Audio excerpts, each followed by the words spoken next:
Nous avons vu jusqu'à présent qu'il existait différents types de variables en PHP.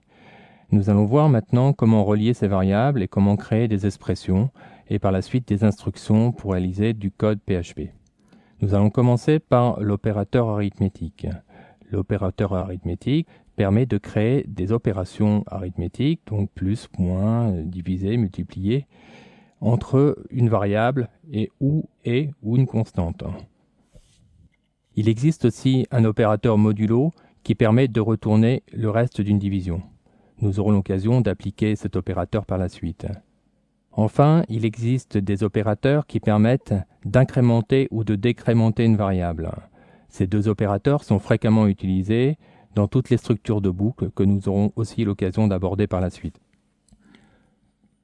Pour mettre en pratique ces opérateurs, je vous propose de rédiger quelques lignes de code. Ouvrez une page à partir de la page modèle, page PHP. Placez-vous dans les balises PHP. Nous allons commencer par initialiser une variable que nous allons appeler var1. Nous allons l'initialiser avec une valeur numérique puisque nous allons travailler donc sur les opérateurs. Je vais créer une seconde variable, var2, et je vais lui affecter cette fois non pas une constante, mais le produit de l'addition de la variable 1 et d'une nouvelle constante, à savoir var1 plus 5. Si j'affiche maintenant cette variable, nous devrions trouver donc le produit de l'opération, à savoir 4 plus 5, 9. Nous allons voir tout de suite si cela fonctionne. Nous allons enregistrer donc cette page dans notre répertoire habituel sous le nom variable arithmétique.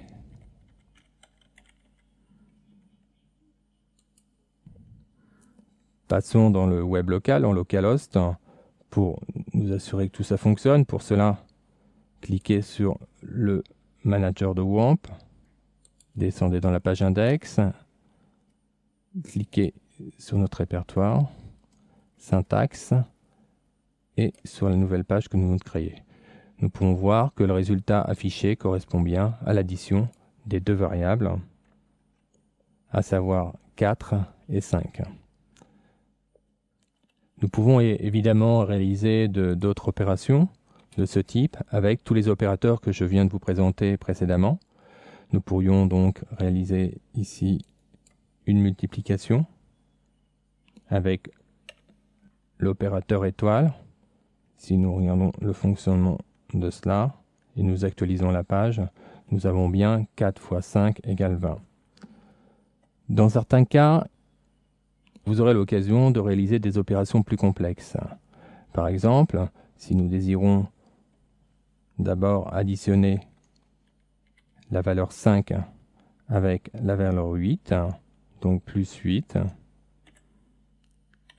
il est nécessaire d'indiquer que cette opération doit être exécutée avant la multiplication qui va suivre, la multiplication par la variable 1, en délimitant cette première opération par des parenthèses. Nous allons tester cette première opération et nous obtenons donc 52, ce qui correspond effectivement au résultat attendu. Voyons en guise d'exemple ce qui se serait passé si toutefois nous n'avions pas utilisé ces parenthèses. Je supprime donc les parenthèses. Les priorités vont donc être différentes et si j'exécute ainsi, vous voyez que dans ce cas, c'est bien la multiplication var1 multiplié par 5 qui va être effectuée avant, et ensuite nous allons additionner la valeur 8, non, la constante 8, ce qui fait que le résultat est égal à 28 et donc bien différent du cas précédent. Il est donc très important de bien gérer les parenthèses pour fixer les priorités dans vos opérations. Voyons maintenant le cas des divisions. Revenons dans l'éditeur. Nous allons changer la valeur affectée à var1 et lui affecter la valeur 22. Nous allons aussi changer l'opérateur et utiliser cette fois une division. Si nous effectuons cette opération, CTRL S pour enregistrer, Alt Tab pour basculer, CTRL R, nous obtenons donc 4,4 qui correspond donc au résultat attendu pour cette opération. Nous allons en profiter maintenant pour voir l'opération modulo. Si je remplace l'opération divisée par le modulo, que j'enregistre et que je teste dans mon navigateur, j'obtiens cette fois non plus le résultat de la division, mais le reste, à savoir 22 divisé par 5.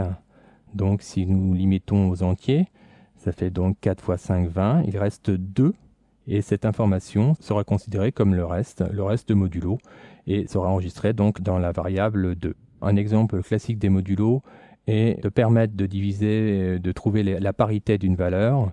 Et nous pourrions ainsi, par exemple, afficher d'une manière alternative une ligne bleue ou une ligne blanche lorsqu'on génère des tableaux dynamiques. Nous aurons par la suite l'occasion de mettre en application cet opérateur modulo dans la réalisation de listes. Intéressons-nous maintenant aux valeurs, du moins aux opérateurs incrément et décrément. Je vais pour cela donc initialiser la variable 1 à 5 par exemple. Et je vais incrémenter cette même variable. Et pour cela, si je veux donc créer par exemple un compteur, je vais devoir, si je n'utilise pas les opérateurs d'incrément, utiliser var1 est égal à var1 de nouveau, plus 1. Et ça me permettra ainsi, si j'affiche le résultat, d'incrémenter. On peut très bien imaginer que var1 soit un compteur.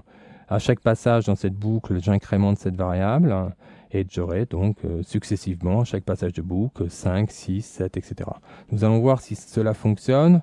Pour cela, on va utiliser deux échos, l'un avant. Je vous rappelle que pour être sûr que les valeurs ne soient pas collées, nous allons générer donc un retour à la ligne, de sorte à ce que la lisibilité de nos résultats soit meilleure.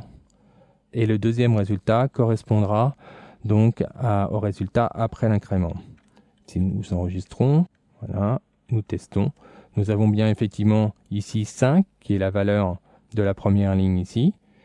L'incrément qui est réalisé cette fois avec une opération traditionnelle, donc var1 plus var1 plus 1, donc 5 plus 1 égale 6, et nous affichons ici le résultat. Nous allons maintenant utiliser l'opérateur d'incrément qui permet de réaliser des codes beaucoup plus compacts. Voyons comment peut-on faire la même chose avec l'opérateur d'incrément. Revenons dans l'éditeur et nous allons remplacer cette partie de code par le double plus que nous avons vu tout à l'heure dans la liste des opérateurs. Ce double plus donc correspond à l'opérateur d'incrément. Maintenant, enregistrons notre page, passons dans le navigateur. Et si nous actualisons, nous apercevons que nous obtenons exactement le même résultat qu'avant. Donc l'opérateur d'incrément, comme vous pouvez le voir, permet d'alléger considérablement votre code dans le cas d'incrément de compteur par exemple. Il existe, comme nous l'avons vu précédemment aussi, la possibilité d'utiliser un opérateur de décrément. Dans ce cas-là, il suffit de remplacer les signes plus par un double signe moins. Nous allons tester cet opérateur de décrément.